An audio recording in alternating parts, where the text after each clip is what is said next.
Welcome, welcome, welcome back. All right, we're coming together on this momentous day. Did I hit record? Yes, I did.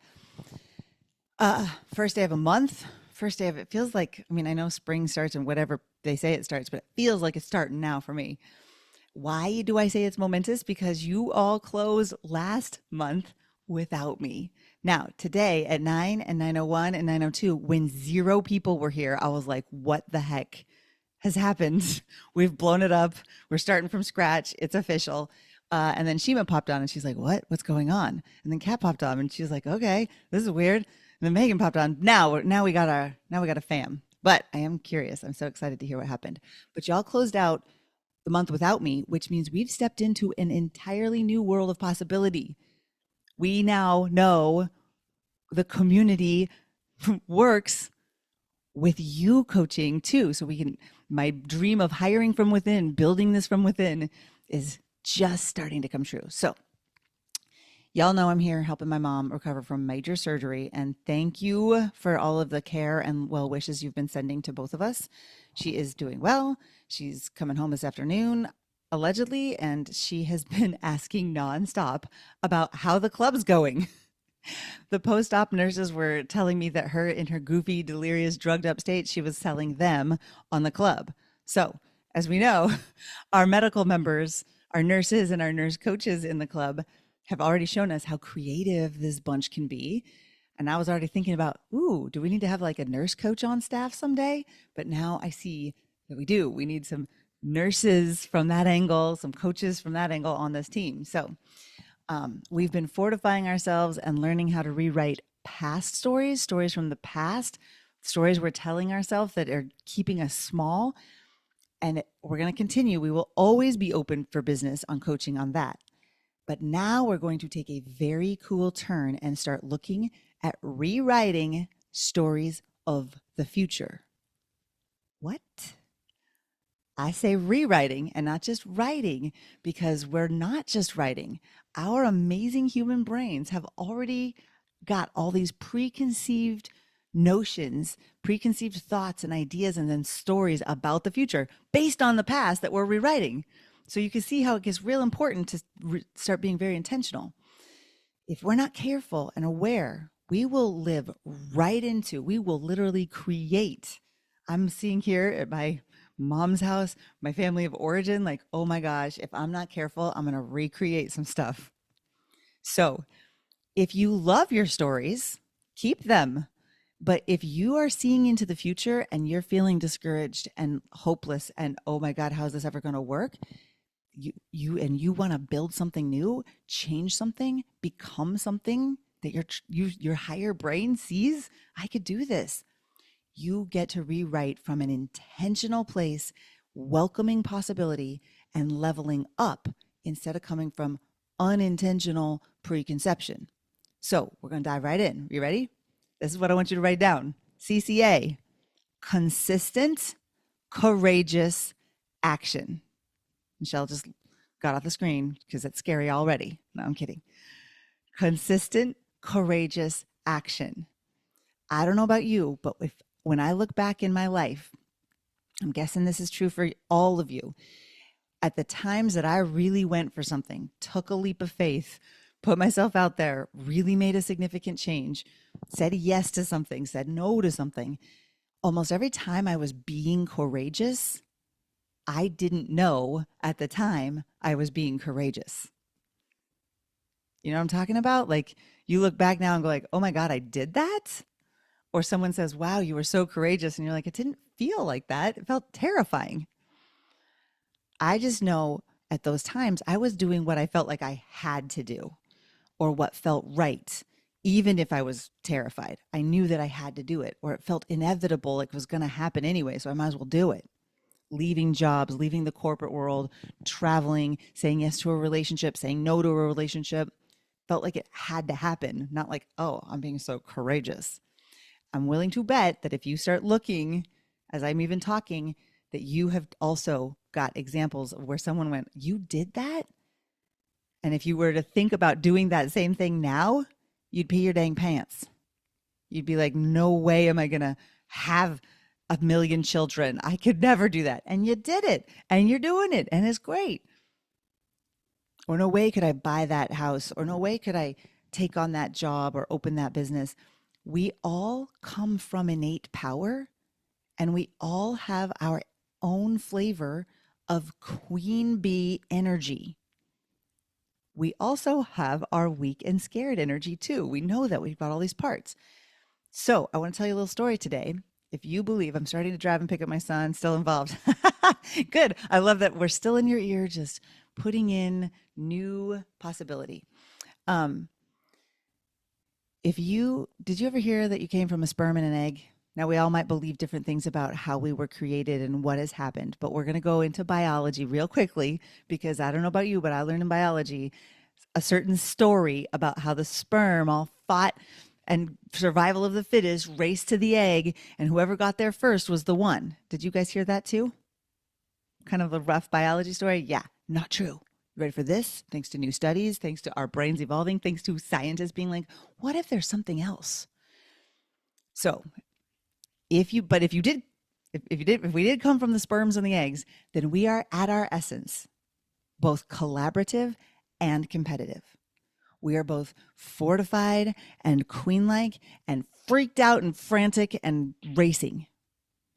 It just might be that you are more identified thanks to our culture, thanks to the patriarchy, whatever we want to say. Our enculturation has identified more with the freaked out, competitive, be the first one to get to the finish line, right? And that's fun sometimes. It's not the only way. You just might need to be reminded of your queen essence a little more often. So I want you to even energetically picture yourself in a cape. Well, I don't know what queens wear. I just picture this big kind of upper part of the cape coming out from behind me, like it's an energy. I'm like looking out at my land, my people. I want to serve them. This is an energetic thing, not an actual like story I'm saying to make. Now, I was just reminded, thanks to good old social media, about my biology classes. So here's the real story of how the sperm and the egg work. We were taught the egg was passive and the sperm was active. But now we know that's not entirely true. Yes, the little spermies race to the egg, but it's not the fastest and the most fittest sperm that wins. That's the patriarchal conquest view. But here's what really happens, y'all. It makes my shivers happen. The egg chooses which sperm she accepts. She literally sends out chemical signals to attract the ones and allow those to move faster through the cervical fluids and slows down the ones that are less compatible. What? The cervical mucus kicks in and kicks out the low quality sperm. We're talking her body, her choice at a cellular level, people. It is not survival of the fittest, it's compatibility. It's collaboration, it's wisdom, it's queen bee essence energy. Once she chooses the one she's accepting, then she shuts it all down. She sends out other signals and literally starts decapitating the losers. They're done. She chooses and she stops the other options. You have this in you. I know it's scary. We don't want to cut off options. We don't want to decapitate anyone. But we already do that innately.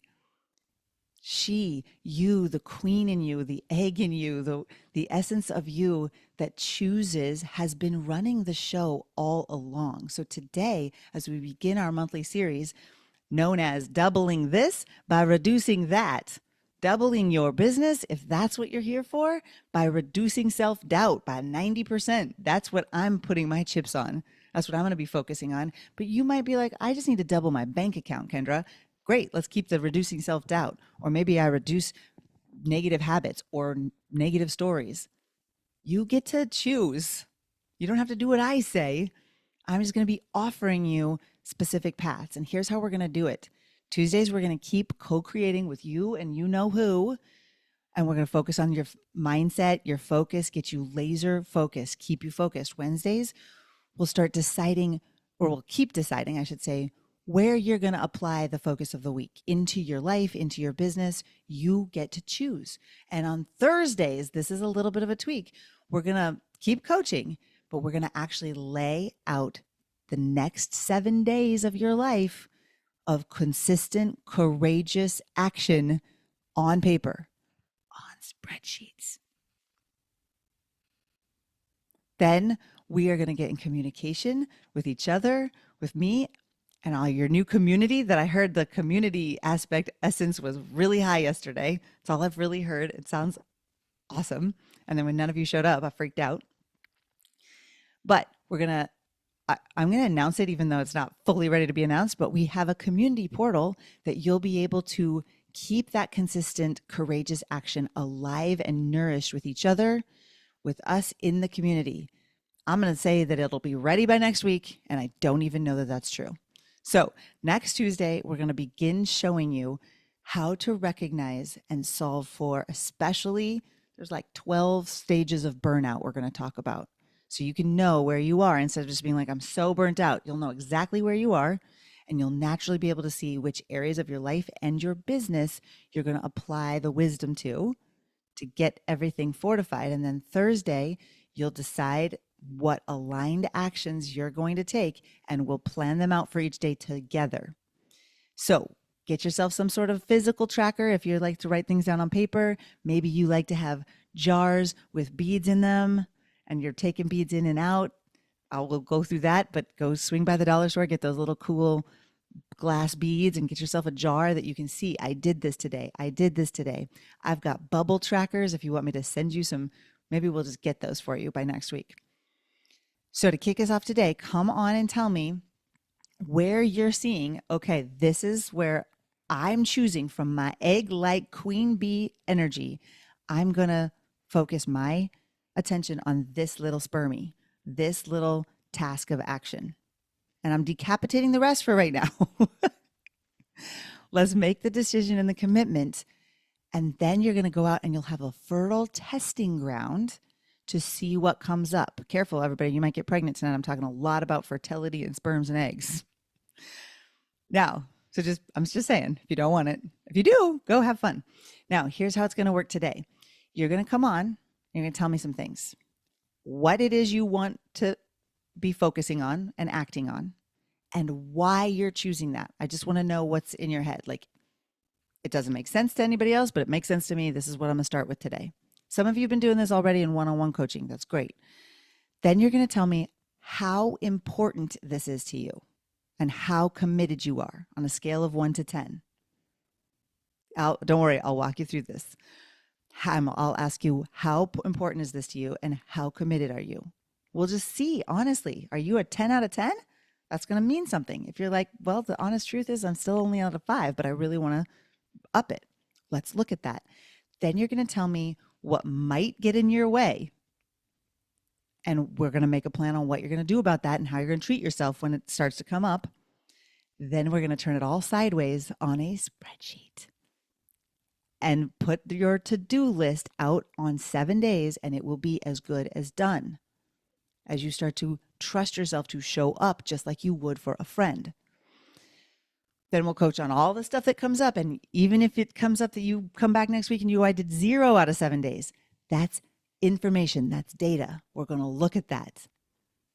Okay? Because whoever said if you do what you love, you'll never work a day in your life was high on crack or some drug. Have you ever heard that saying? If you do what you love, you'll never work a day in your life. What they meant, had they been sober, is if you do what you love, you will feverishly bust ass every day for the rest of your life, and you will love, hate, love it. Am I right, entrepreneurs and people that are bringing businesses into the world? You're not going to work. You're going to work your booty off. And sometimes you will love that, and sometimes you will hate that, and then you'll come back to loving it. So, are we clear? I will guide you through it. Don't worry, you don't have to write down all of those steps. But let's pause there and let's coach